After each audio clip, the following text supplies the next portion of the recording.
अंकुर 10 साल का जिज्ञासु लड़का जिसे नई जगहें और रहस्य बहुत पसंद है। नीलू अंकुर की छोटी बहन 8 साल की, डरपोक लेकिन दिल से बहुत बहादुर। दादाजी परिवार के कहानीकार जिनकी कहानियां सुनकर बच्चे रोमांचित हो जाते हैं। कहानी शुरू होती है। अंकुर और नीलू गर्मियों की छुट्टियों में अपने दादाजी के गांव जाते हैं। एक रात दादाजी ने उन्हें जादुई जंगल की कहानी सुनाई। उन्होंने बताया कि उस जंगल में एक चमकता हुआ पेड़ है जो हर 100 साल में एक बार प्रकट होता है। उस पेड़ के नीचे एक रहस्यमयी किताब छुपी है जो भविष्य का राज खोल सकती है। अंकुर की जिज्ञासा चरम पर थी। उसने नीलू को मनाया कि वे अगले दिन जंगल में जाकर इस रहस्य का पता लगाएंगे। नीलू डर रही थी लेकिन अपने भाई के कहने पर तैयार हो गई। अगले दिन सुबह दोनों चुपचाप जंगल की ओर निकल पड़े। जैसे जैसे वे अंदर बढ़े जंगल का माहौल बदलता गया। पक्षियों की चहचहाहट, सूखी पत्तियों की सरसराहट और कहीं दूर से आती अजीब सी आवाजें। रास्ते में उन्हें एक सफेद लोमड़ी मिली जो बार बार उनकी ओर इशारा कर रही थी। लोमड़ी के पीछे चलते चलते वे एक पुराने टूटे फूटे मंदिर के पास पहुंचे।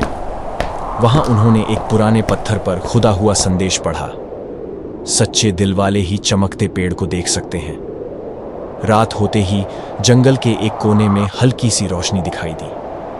अंकुर और नीलू ने साहस जुटाकर वहां जाने का फैसला किया। जैसे ही वे करीब पहुंचे उन्हें चमकता हुआ पेड़ दिखा, लेकिन तभी एक भयानक परछाई उनके सामने आई। वह एक बूढ़ा आदमी था जिसके हाथ में एक लाठी थी। उसने कहा, यह पेड़ केवल उनका है जो सच्चे इरादे और प्योर दिल के साथ आते हैं। तुम यहां क्यों आए हो?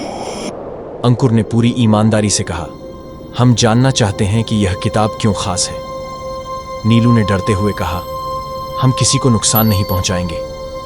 बूढ़ा आदमी मुस्कुराया और गायब हो गया। चमकते पेड़ के नीचे अंकुर और नीलू को एक सोने की किताब मिली। जब उन्होंने उसे खोला तो उसमें लिखा था, इस किताब को वही समझ सकता है जो दूसरों की मदद के लिए इसे पढ़े।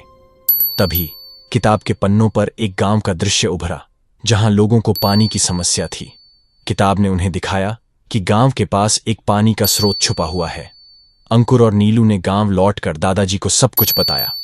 उनके मार्गदर्शन में किताब की मदद से गांव का पानी का स्रोत खोजा गया और सभी खुश हो गए। दादाजी ने कहा, तुमने दिखा दिया कि सच्चाई और ईमानदारी से बड़ी कोई ताकत नहीं होती। जादुई किताब ने सही हाथों में जाकर सही काम किया। अंकुर और नीलू ने इस रोमांचक सफर से सीखा कि साहस और सच्चाई से हर रहस्य को सुलझाया जा सकता है। सीख, सच्चे दिल और अच्छे इरादे के साथ हर मुश्किल का हल संभव है।